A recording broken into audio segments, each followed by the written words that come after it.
Good morning, it's April 21st, and this is To My Liberal Friends. Well, the Democratic Party is at a major crossroads. Their numbers are at some of the lowest points in modern political history. For years, they've relied upon key blocks of voters to deliver them victories, and those coalitions are fraying and in some cases collapsing.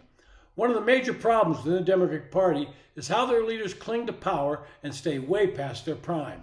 In both the House and Senate, Republicans have put in rules that limit the amount of time a member can either chair a committee or be the ranking member.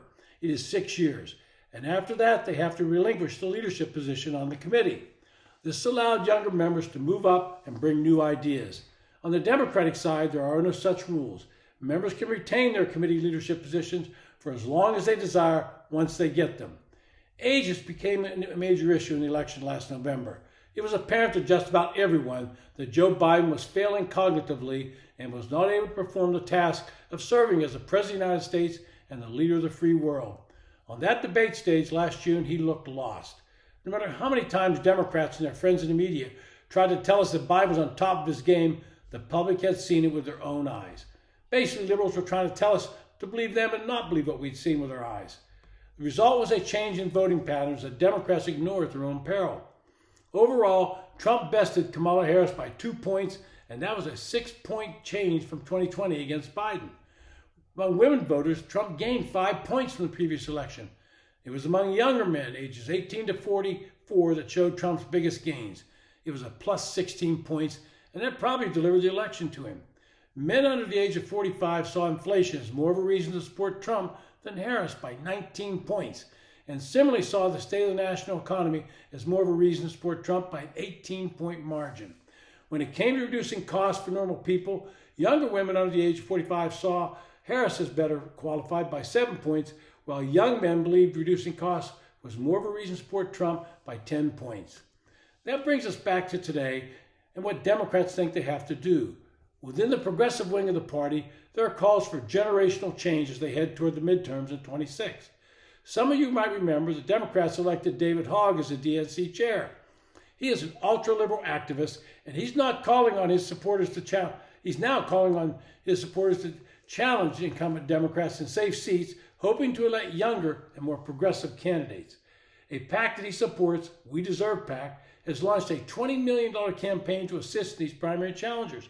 Hogg is saying the Democratic Party has to rid itself of moderates and replace them with progressive activists. Most of us have either heard or seen the tour being made by Alexandria Ocasio-Cortez and Bernie Sanders.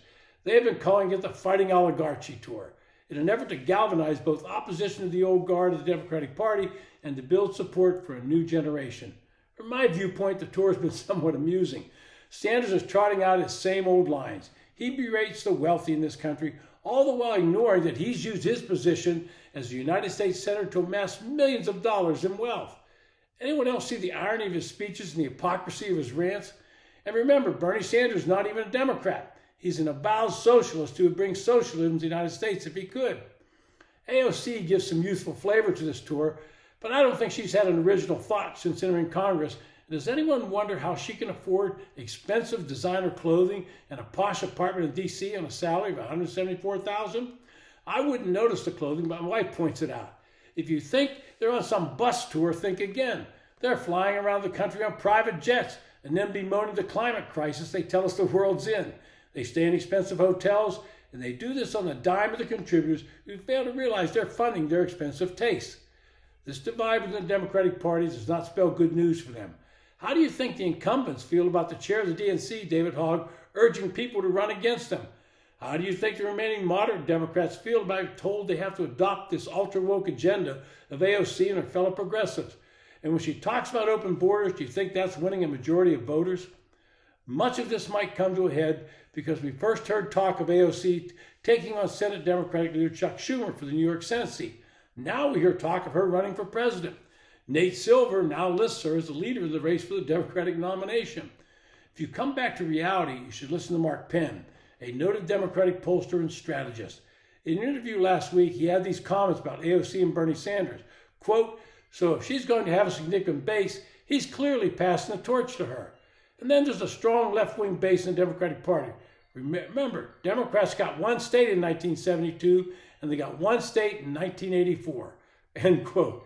If the Democrats that AOC is going to win in the swing states, they should think again. Personally, I hope she runs against Schumer because her ranting and raving will not play well in upstate New York. If she loses, she'd become the next host on MSNBC with low ratings. But the Democrats have to figure out what kind of party they want to be. If they continue to go hard left and don't find some reasonable candidates outside the left wing of the party, they might find themselves in a losing proposition for many more years. This has been To My Liberal Friends. Thanks for listening.